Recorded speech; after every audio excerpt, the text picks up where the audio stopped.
A fur trapper's hands shook. He held the telegraph key. The message would sound crazy. Joe Labelle had spent 30 years in the Canadian wilderness. He knew what was real. He knew what was fake.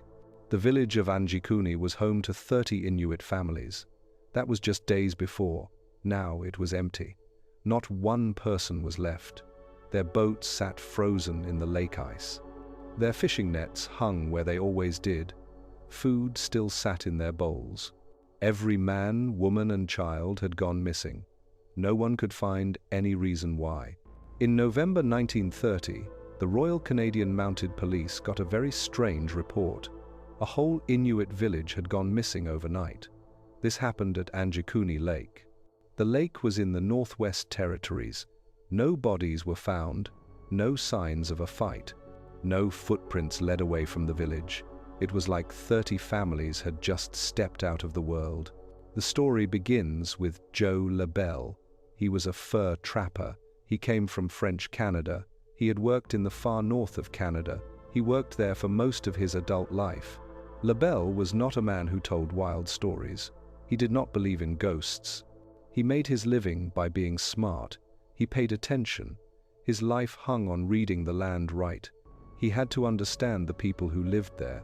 In late November 1930, he was traveling his usual route. He was going through the empty lands.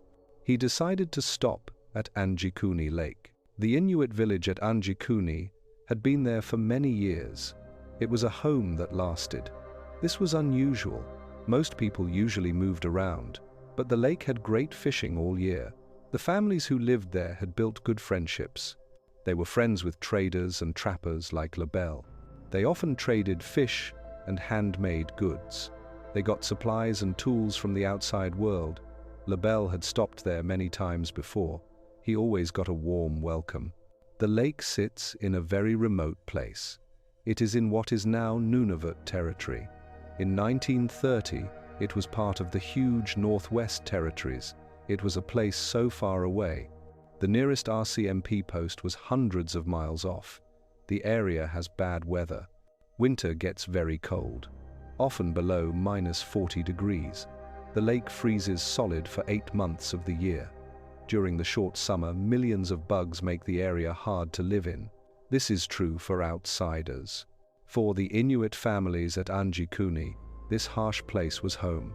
They had learned to live with its patterns. This took many years. Their homes were partly underground. They were built to stand up to the Arctic winds. They used old ways to keep food fresh. This was for the long winter months. Their way of life focused on staying alive together. They worked together. The idea that they would leave their village without warning went against everything. These people believed in community. When Labelle came near the village that November day, he right away sensed something was wrong. The usual sounds were gone.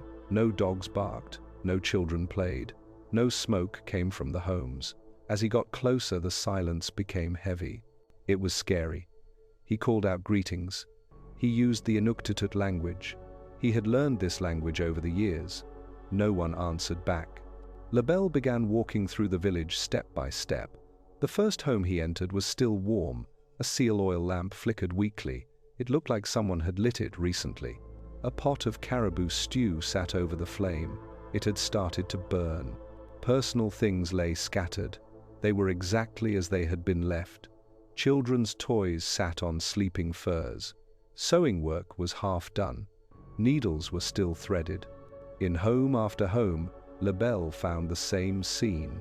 Meals stopped in the middle. Activities left half finished. Sleeping areas with furs still set up. It looked like people had just gotten up. The lack of any mess was what bothered him most. There were no signs of panic, no proof that anyone had packed to leave, no sign of violence, no sign of fighting. Outside, the scene was just as puzzling. The villagers' boats stayed tied up along the shore. Their bottoms were frozen into the lake ice. Fishing nets hung from their usual posts. They were filled with fish. The fish had frozen solid long ago. The sled dogs should have been running freely around the village. They were nowhere to be seen. Even more disturbing, their dog chains lay empty. They were still tied to the ground. There was no sign of what had happened to the animals. Labelle looked at the ground carefully for tracks. He was a skilled trapper. He could read stories in footprints. Most people would never notice these things. But around Anjikuni, the snow told him nothing useful. There were old tracks from the villagers' daily work, but no fresh prints led away from the village. No signs that anyone had walked away. No signs anyone had run away. No signs anyone had been dragged from the area. It was like 30 families had simply stopped existing where they stood. Getting more and more worried, Labelle decided to search the area around the village. Maybe the villagers had moved to winter hunting grounds. Maybe they did not tell anyone about their plans. He spent 2 days looking around the area near the lake. He found old campsites and hunting spots. They were all empty. They showed no recent use. The usual winter gathering places were empty. There was no trace of where the villagers might have gone. On his 3rd day at the lake, Labelle made a discovery.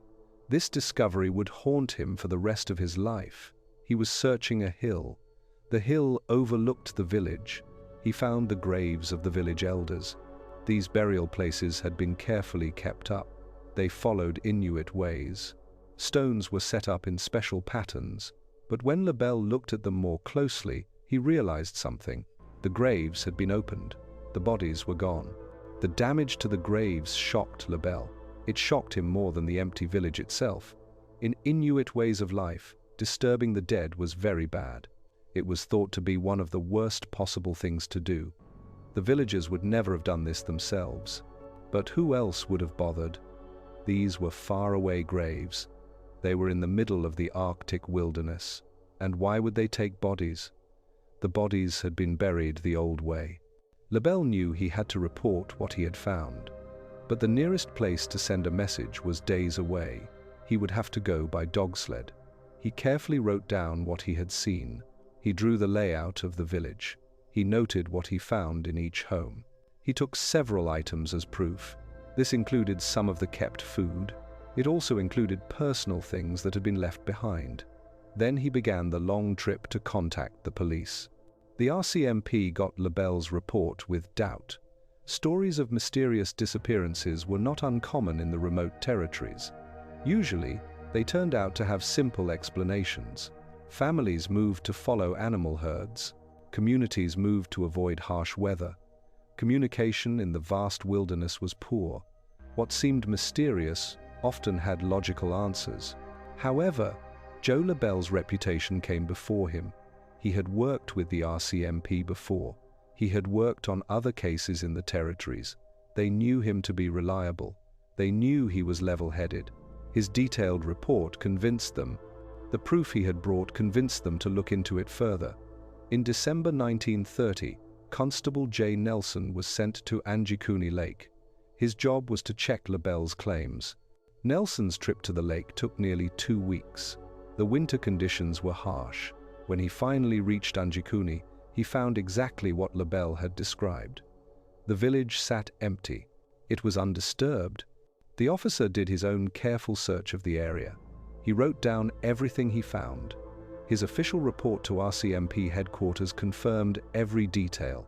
It confirmed every detail of Labelle's account. The RCMP report talked about a community. The community appeared to have been working normally. Then came the moment of going missing. Stores of old foods were properly kept. They showed no signs of going bad. Tools and weapons stayed in their usual places. Even valuable items had been left behind. This included carved ivory and old jewelry. The only things missing were the people and their dogs. Nelson also confirmed the disturbing condition of the graves. In his report, he noted that the burial places had been carefully opened. The contents had been taken away. The stone setups had been carefully kept. This suggested something. Whoever had disturbed the graves understood their meaning to the people. This detail would become one of the most puzzling parts of the entire case. Word of the going missing began to spread. It spread through the scattered communities of the north. Other trappers and traders came forward. They had known the Anjikuni villagers. They shared their own observations. Several reported seeing strange lights in the sky. These lights were over the lake area. This was in the weeks before the going missing. Others described an unusual silence. The silence had fallen over the area. It was like all wildlife had run away. A skilled pilot named Buzz Frobisher made a claim. He had flown over Anjikuni Lake in early November. He had seen the village working normally. People had waved at his aircraft. Smoke had been rising from many homes. His flight records showed this was just days before Labelle discovered the empty village. Frobisher's story suggested something. The going missing had happened very recently, maybe within a matter of hours. The RCMP started a big investigation. It lasted several months. Teams of officers searched hundreds of square miles around Anjikuni Lake. They talked to every trapper, trader, and pilot who had been in the area. They talked with Inuit leaders from other communities. They asked about old practices that might explain a mass move. Despite these big efforts, they found no trace of the missing families. Some investigators suggested the villagers might have fallen through thin ice. This would happen while crossing the lake, but this theory had obvious problems. The lake was solidly frozen. The missing boats showed people had not been traveling across it. Others thought the community had been attacked by wolves or polar bears, but there were no signs of violence. There were no scattered remains that such attacks would have left behind. The theory that got the most official support was different. The villagers had moved to join relatives in other communities. The RCMP suggested that poor communication had made it impossible to track their movements. However, this explanation failed to account for several puzzling facts. Why would they leave behind valuable things? Why abandon their dogs and boats? Why disturb the graves of their ancestors?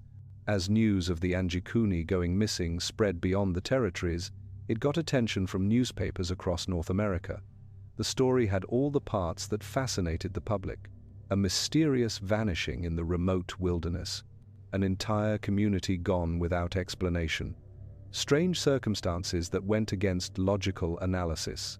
By early 1931, the case had become known around the world. Some newspaper accounts added details that may not have been true. They claimed that rifles had been found with bullets still in their chambers. This suggested the villagers had not had time to defend themselves. Other reports mentioned finding sleds loaded with supplies. These sleds had never left the village. These additions to the story may not have been accurate, but they helped create the growing legend of Anjikuni Lake. The case also got the attention of early paranormal investigators. In the 1930s, interest in unexplained events was growing. This was helped by popular radio programs and exciting newspaper stories. Some researchers suggested something. The Anjikuni going missing was proof of supernatural forces working in the Arctic wilderness. They pointed to the Inuit legends of spirits and creatures. These were said to live in the far northern areas. Inuit elders from other communities had their own explanations. They explained what had happened at Anjikuni. Some spoke of ancient stories about entire villages being taken by spirits. This happened when they had broken old taboos. Others mentioned legends of sky beings. These beings sometimes came down to collect humans for unknown purposes. These explanations were dismissed by white authorities, but they showed deep beliefs about the spiritual dangers of the northern wilderness. Dr. Frank Edwards was a researcher. He looked into the case in the 1940s. He talked to several surviving witnesses. He found their accounts remarkably the same. According to Edwards, even years later, Joe Labelle kept to every detail of his original story. The trapper never changed his description. He described what he had found at Anjikuni Lake. He faced doubt and ridicule sometimes, but he never changed his story. The investigation also showed some disturbing patterns in the broader region. RCMP records showed several smaller going missing cases. These happened in the years around the Anjikuni case. Individual hunters and trappers had vanished without explanation. Small family groups had been reported missing by other community members. These incidents were less dramatic than the loss of an entire village, but they suggested something unusual was happening in the Northern Territories. During the investigation, more disturbing details came out. They were about the condition of the village when Labelle found it. The trapper later revealed something. He had discovered pots still boiling over fires. This suggested the villagers had vanished in the middle of daily activities. Personal items were scattered. It was like people had suddenly stopped what they were doing and walked away. Children's sleds were found abandoned in the middle of games. Toys were still set up. It looked like play had been interrupted mid-activity. Even stranger was the condition of the food stores. The villagers had clearly been preparing for winter. They had large amounts of dried fish and kept meat properly stored. These supplies would have been vital for survival through the harsh Arctic winter. No practical person would abandon such carefully prepared resources. They would only do this if forced to by extreme circumstances. Yet there was no evidence of any threat that would have driven the families away. The missing sled dogs presented another puzzle. These animals were not just pets. They were essential partners for survival in the Arctic. They provided transportation. They helped with hunting. They served as early warning systems for dangerous wildlife. The idea that the villagers would leave without their dogs was almost unthinkable. Yet the empty chains suggested the animals had been deliberately released or taken along, but no dog tracks led away from the village. Local wildlife behavior also seemed unusual during the period around the going missing. Trappers in the area reported that animals had become scarce and skittish weeks before the village was found empty. Normally, reliable hunting grounds had become barren. Even scavenger birds usually flocked to any signs of human habitation, but they seemed to avoid the Anjikuni area entirely. Temperature readings from the period also raised questions. Despite the harsh winter conditions typical for the region, several observers noted unusually warm pockets of air around Anjikuni Lake. This was in the days before the going missing. Some described feeling warm breezes. These seemed to come from nowhere. They lasted only minutes before the normal Arctic cold returned. These warm spots were accompanied by strange atmospheric effects. This included unusual cloud formations and electromagnetic disturbances. The aurora borealis also behaved strangely during this period. These are the northern lights. Normally, the lights appeared in predictable patterns. Locals knew these patterns well. But in the weeks around the going missing, witnesses described aurora displays. The displays moved in ways they had never seen before. The lights sometimes pulsed in steady rhythms. It was almost like a heartbeat in the sky. Other times, they formed shapes. The shapes reminded people of doorways or tunnels reaching down toward the earth. Old artifacts from the site added to the mystery. The village showed signs of people living there for many generations. Layers of old items suggested a stable, healthy community. The community had learned to live in one of the harshest places on Earth. There was no sign of things getting worse or harder. There was nothing that might explain why they would choose to leave. Radio records from that time showed another puzzling part. Radio operators across the Northern Territories reported unusual static in the weeks before the going missing. Messages became mixed up or cut off completely. Some operators said they heard strange sounds over the radio waves. This included what sounded like voices speaking in languages no one knew. These problems seemed to be centered around the Anjikuni Lake area. The temperature around the lake also behaved strangely during those final weeks. Despite the normal Arctic cold, several people noticed pockets of warm air. These seemed to appear from nowhere. These warm spots would last only minutes before the bitter cold returned. The warm air was often accompanied by odd smells. The smells reminded some witnesses of flowers or spices. This was completely out of place in the frozen wilderness. Animal behavior became even more unusual as winter deepened. Caribou herds normally migrated through the area, but they took wide paths around Anjikuni Lake. Even ravens avoided the village completely. Ravens are known for being bold scavengers. Local hunters noticed that their sled dogs became nervous and agitated when approaching the lake region.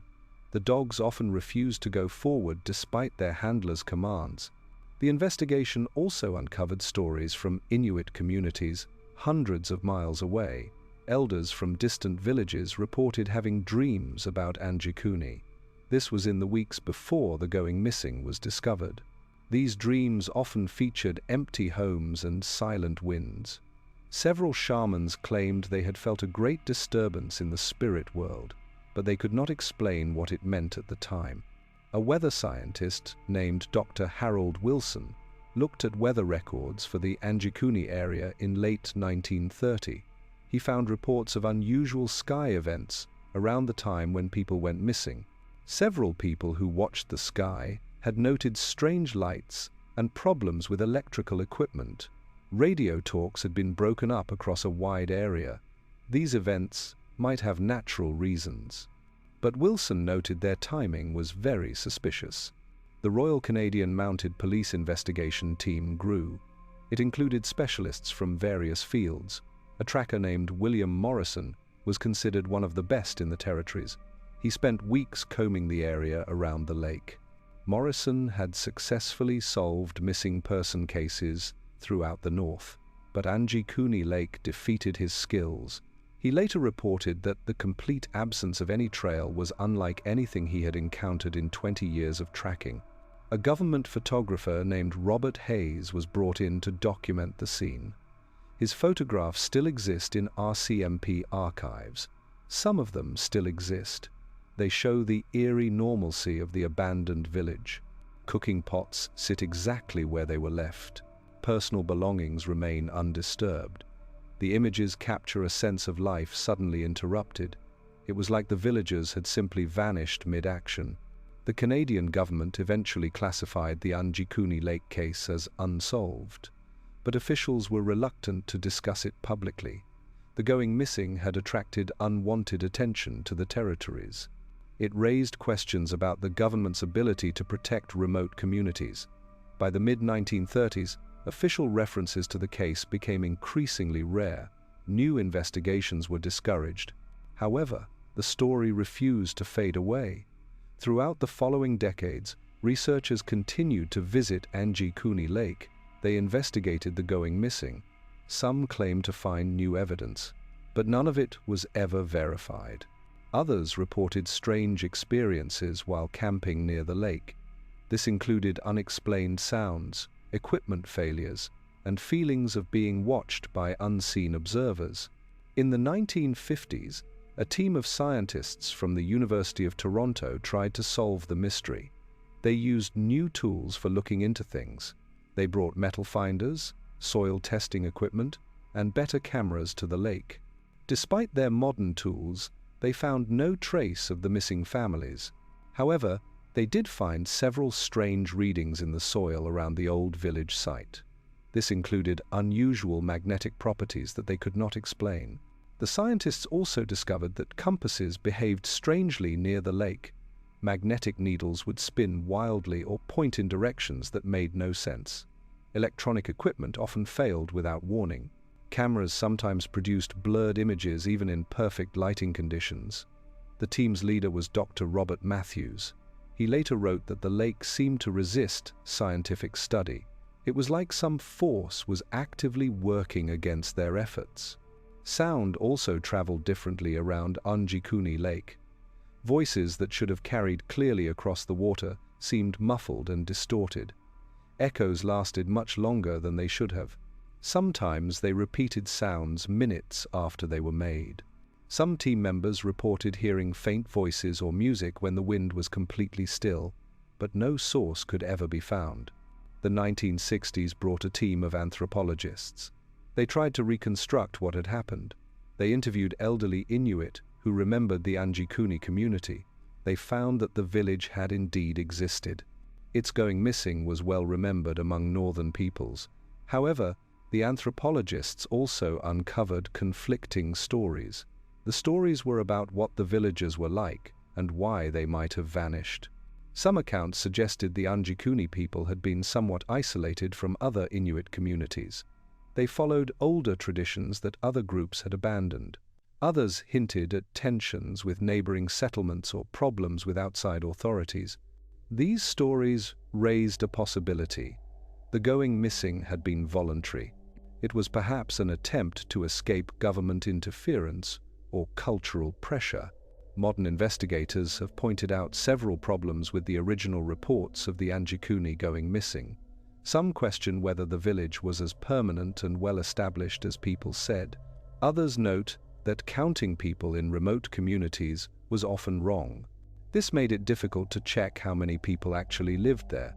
The harsh conditions and poor record-keeping of the 1930s mean that many details can no longer be proven true.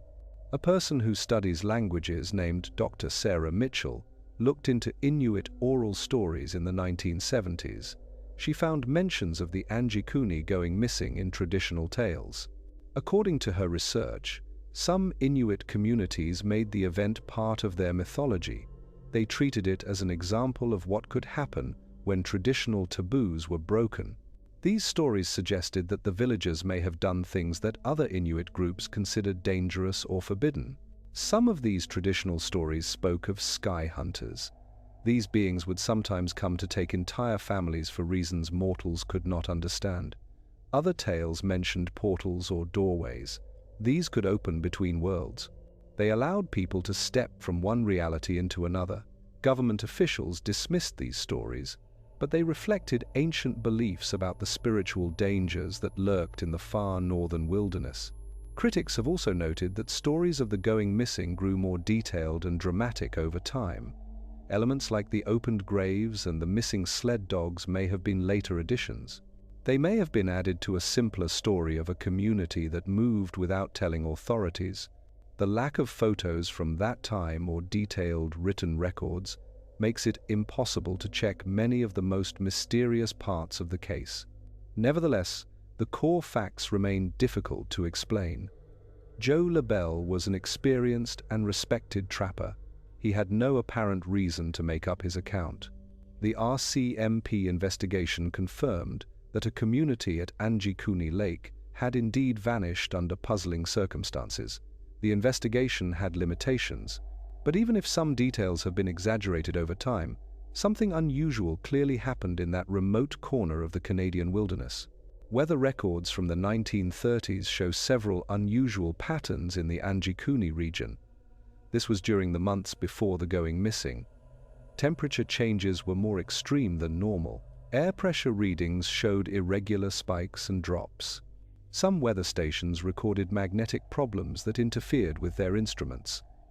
These events might have natural causes, but their grouping around the time and location of the going missing has interested researchers for decades. The mental impact on investigators was also notable. Several RCMP officers who worked on the case reported feelings of worry and sadness while at Anjikuni Lake. Some described vivid nightmares featuring empty villages and missing people. A few asked for transfers to other jobs. They claimed they could not think straight while working on the investigation. These reactions might be explained by the disturbing nature of the case, but they added another layer of mystery to an already puzzling situation. Flight records from that time provide more context. Bush pilots regularly flew over the region. They reported seeing the village from the air on multiple occasions before November 1930. Their observations confirmed that it was an active, functioning community. There were clear signs of people living there. The sudden change to an empty settlement was noted by several pilots. At first, they assumed the villagers had temporarily moved to winter hunting grounds. One pilot was Captain Thomas Riley. He kept detailed flight logs that proved particularly valuable to investigators. His entries showed regular sightings of smoke from cooking fires, people moving around the village, and children playing near the lake shore. His final entry about Anjikuni was dated just 5 days before Labelle's discovery. It described a normal, busy community showing no signs of preparation for departure. The fate of personal items left behind in the village became another focus of investigation. Family photographs, handmade tools, and traditional clothing were all abandoned. In Inuit culture, such personal possessions held deep spiritual and practical importance. Despite their significant value to the owners, they were all left behind.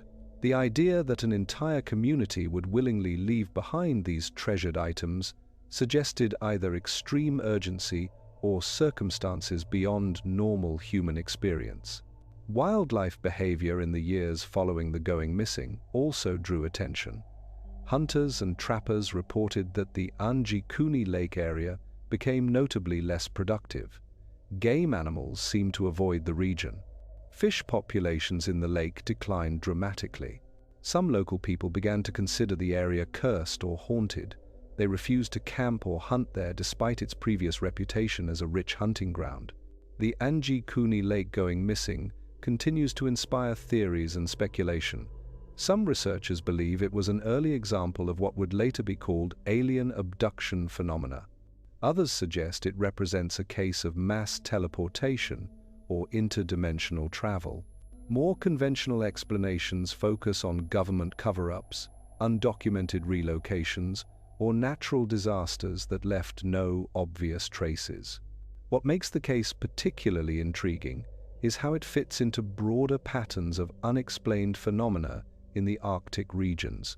The Northern Territories have always been associated with strange goings missing, unusual sightings, and encounters with the unknown. Whether this is due to the harsh conditions that make normal investigation difficult remains an open question. Or perhaps something genuinely mysterious occurs in these remote areas. The lake itself still exists. It is now accessible mainly by chartered aircraft or long wilderness expeditions. Visitors sometimes report feelings of unease or depression while camping in the area. Equipment malfunctions and communication problems seem more common there than in other remote locations. Whether these experiences have any connection to the 1930 going missing is impossible to determine. They might simply reflect the psychological impact of a famous mystery. Recent satellite imagery has shown no obvious traces of the vanished village. But this is not surprising given the harsh weather and nearly a century of environmental changes.